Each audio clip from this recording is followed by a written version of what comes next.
welcome to First Look, a Bible study looking ahead to the reading or readings for the coming Sunday. My name is Carl, and it's good to have you with us.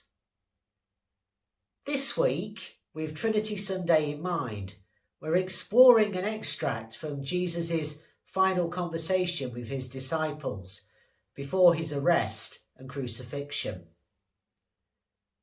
But before we get started on looking at that, if you've not done so already, you may find it useful to download the sheet accompanying this study, and you'll find the link for that in the YouTube video description. On the sheet you will find the text of today's reading, some other passages you may wish to look up, the questions we'll be considering together later on, and lots of room for you to record your own thoughts and observations. So without further ado then, let's dive into today's passage, which comes from John's Gospel, chapter 16, verses 12 to 15.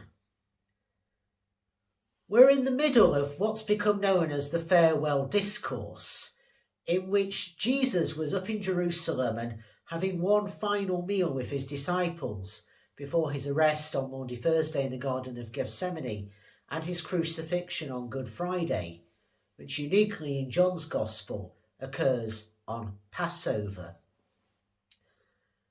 The Farewell Discourse is quite a lengthy chunk of John's Gospel, covers the majority of 4 chapters, and it's strategically interrupted and moved on by questions that come from Jesus' disciples.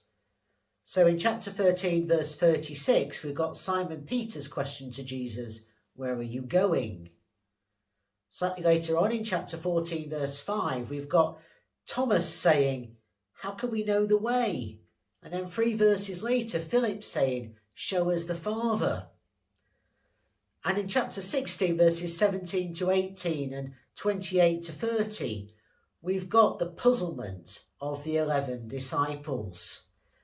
Now, all of that enables Jesus to speak words to them of promise and reassurance, and that forms the backdrop to today's extract. In this particular section of the Farewell Discourse, Jesus has been talking about the coming of the Holy Spirit, the advocate, who would come after his death, as chapter 16, verse 7 reminds us. And that Spirit would prove the world, in other words, those who were not already part of the Jesus movement, wrong about questions of sin and righteousness and judgment, as we hear in verses 8 to 11. And as this dialogue goes on, we know that Judas has already gone out to betray Jesus. And as we heard in chapter 13, verse 20, when he did that, it was night. So that gives us the background to today's little snippet, these really profound 4 verses. Now in this passage, we obviously have Jesus who is preparing to go to the cross, knowing full well what he's doing and willingly laying down his life. And he's first washed his disciples' feet, as we heard about in chapter 13, verses 1 to 20. It's that profoundly countercultural act of servanthood that sets the scene for everything that then follows in what is John's equivalent of the Last Supper. And obviously we have the disciples who needed to get their head round what was to come. And as I've already said, many of whom were full of questions and puzzlement about all of that. Now, John's Gospel was the final one of the 4 canonical Gospels to be written, about 90 to 95 of the Common Era.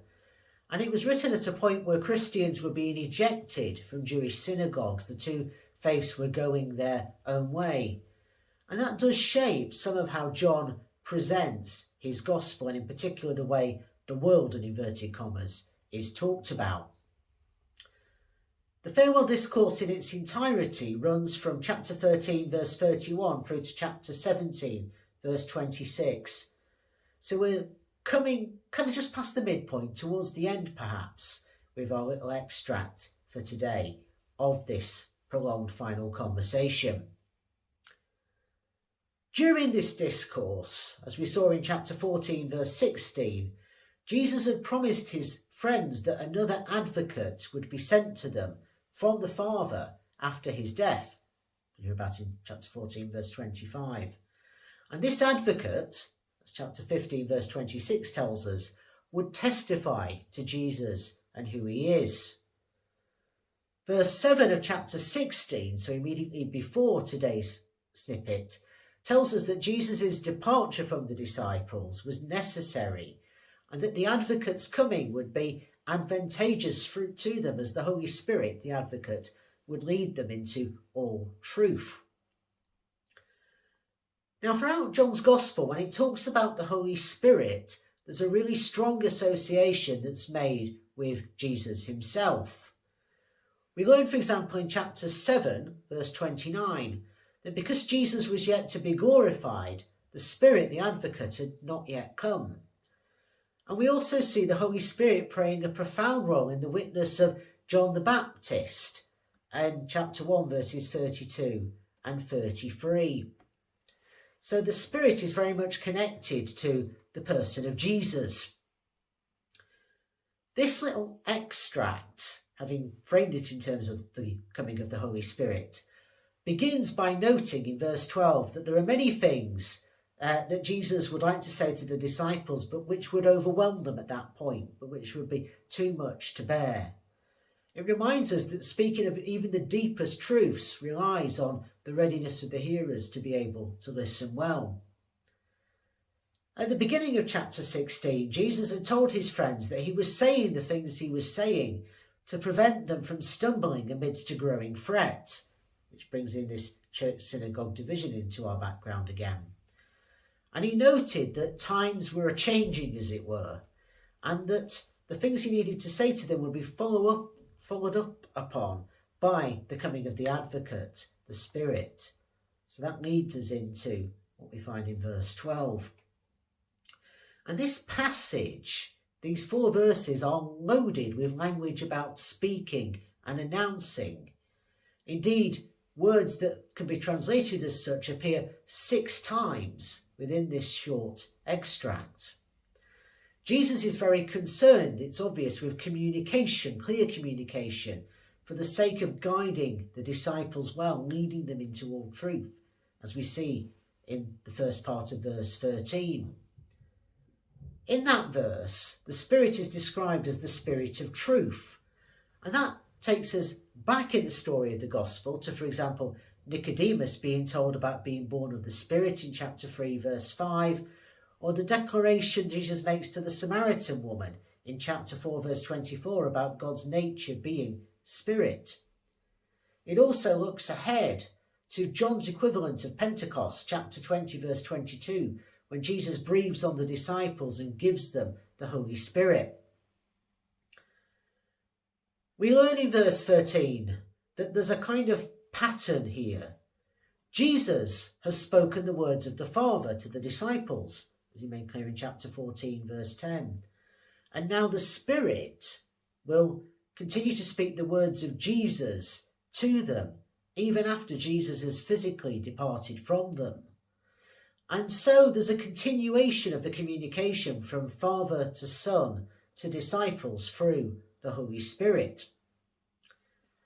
Now the Holy Spirit is the guide, and the word hodegio for the Spirit's action and guiding combines the term we find when Jesus declares himself to be the way, the truth and the life in chapter 14 verse 6, combines the word hodos with ago, which means lead. And that means there's a clear continuity. The disciples are continuing to be led in the way of Jesus, in the footsteps of the one who is the way, the truth and the life. So the Holy Spirit is not bringing a radical departure, but a continuation and a deepening of what the disciples have already begun with their journey with Jesus as he's physically present to them. In verse 14, it's reiterated that the Spirit will declare to them in that post-Easter period what had already come from Jesus, and again draw them into deeper understanding of that. And the source, we're told in verse 15, for what Jesus has said and what the Holy Spirit will say is one and the same. It's God the Father. So in Jesus' physical absence, as it were, the world of the church can still connect with God through the Holy Spirit. The risen Christ can still speak the words of the Father to the church through the Spirit as it adapts to its mission in the future.